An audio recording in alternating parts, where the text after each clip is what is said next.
China के लिए तो था ही था, लेकिन जब वो संवाद सैनिकों से कर रहे थे तो बेसिकली वो पूरी दुनिया को एक मैसेज दे रहे थे और दुनिया को लामबंद कर रहे थे। दुनिया एक साथ एकजुट हुई भी, खासतौर से अमेरिका।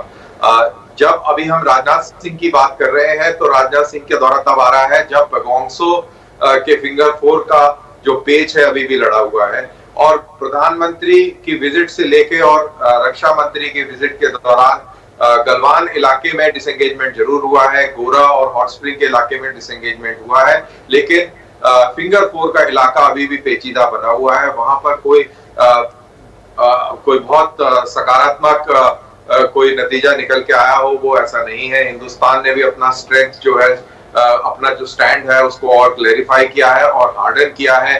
साथ ही अमेरिका की तरफ से भी, आज ट्रंप की तरफ से भी संकेत आया है कि वो किस तरीके से हिंदुस्तान के साथ खड़ा है। तो कुल मिला के देखा जाए तो स्थिति में इम्प्रूवमेंट जरूर हुआ है, लेकिन ये कहा जाए कि बहुत ड्रामेटिक इम्प्रूवमेंट हो गया है तो ऐसा नहीं है, और हमें बहुत लंबे हॉल के लिए तैयार रहना पड़ेगा। और ये जो खेल है ये लंबा खींचेगा, मेरे ख्याल से ये अगली समर्स तक जाएगा, क्योंकि अभी और महीने भर का टाइम है। अगर आपने जो भी डिसीजन लेना है तो लेना पड़ेगा, नहीं तो उसके बाद में डिसीजन लेना एक बहुत मुश्किल हो जाएगा। डिसएंगेजमेंट की प्रोसेस और जटिल हो जाएगी। बिल्कुल दानवीर जी, क्योंकि कल ही सेना का भी जो आधिकारिक बयान आया उससे भी ये चीज़ तो स्पष्ट हो गई, जब उन्होंने कहा कि दोनों ही सेनाएं प्रतिबद्ध हैं डिसएंगेजमेंट की बातचीत करने के लिए, लेकिन ये पूरी प्रक्रिया मुश्किल है। इसी से अपने आप समझ में आ जाता है कि अभी ये और भी दौर की बातचीत है जो कि होती रहेगी। हाँ बिल्कुल, ये दौर की बातचीत होती रहेगी। सेना के लेवल पर आपने अपनी टेक्टिकल पोजीशंस जो है क्लैरिफाई कर दी हैं।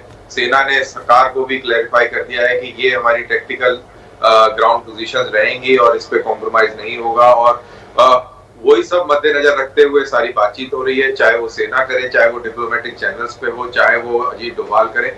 तो ये सारी चीजें हैं, लेकिन चाइना भी इतनी आसानी से नहीं वापस जाएगा, वो भी कुछ बार्गेन करना चाहेगा। और क्या बार्गेन होता है आगे चल के, किस चीज का बार्गेन होता है, ये देखना बड़ा दिलचस्प रहेगा। फिंगर 8 सबसे ज्यादा जो है बोन ऑफ कंटेंशन इस वक्त बना हुआ है। चीन उस पर मानने को ऐसा लग रहा है कि तैयार नहीं है, और उसके ऊपर वो ऊटपटांग और गलत खबरें अपने ग्लोबल टाइम्स के जरिए पकाने की कोशिश कर रहा है, क्योंकि जैसा ग्लोबल टाइम्स में चीन ने ये लिखवा दिया कि अब कोई विवाद ही नहीं बचा है। विवाद कैसे नहीं बचा है? फिंगर 8 से तो पीछे हुआ नहीं चीन अभी तक। हाँ बिल्कुल, विवाद बिल्कुल बचा हुआ है। फिंगर 8 तक चीन को पीछे मुड़ना है। फिंगर 4 से थोड़ी थिनिंग आउट जरूर उसने करी है, लेकिन अभी पूरी तरह फिंगर 4 खाली नहीं करा है, और फिंगर 8 के पीछे उसको जाना पड़ेगा, क्योंकि फिंगर 8 के पीछे उसकी सिरजा पोस्ट है। याद रहे कि 62 में सिरजा पोस्ट हमारी थी, और शेरजंग थापा को यहीं पर ही परमवीर चक्र मिला था। बहरहाल अब लेकिन वो चाइना के हाथ में है, और हिंदुस्तान की पेट्रोलें अप्रैल के महीने तक फिंगर 8 तक जाती रही हैं, और ये विवाद के चलते अभी फिंगर 8 से फिंगर 4 का इलाका चाइना के कब्जे में है, और वो हमारे लिए छुड़ाना बहुत अहम है। कर्नल दानवीर, इस वक्त जो हम तस्वीरें दिखा रहे हैं T-90 टैंक की दिखा रहे हैं, जरा इसके बारे में आप समझाइए, बताइए दर्शकों को T-90 टैंक का महत्व क्या होता है, और वहां पर जब इसका हम अभ्यास देख रहे हैं तो क्या मायने हैं?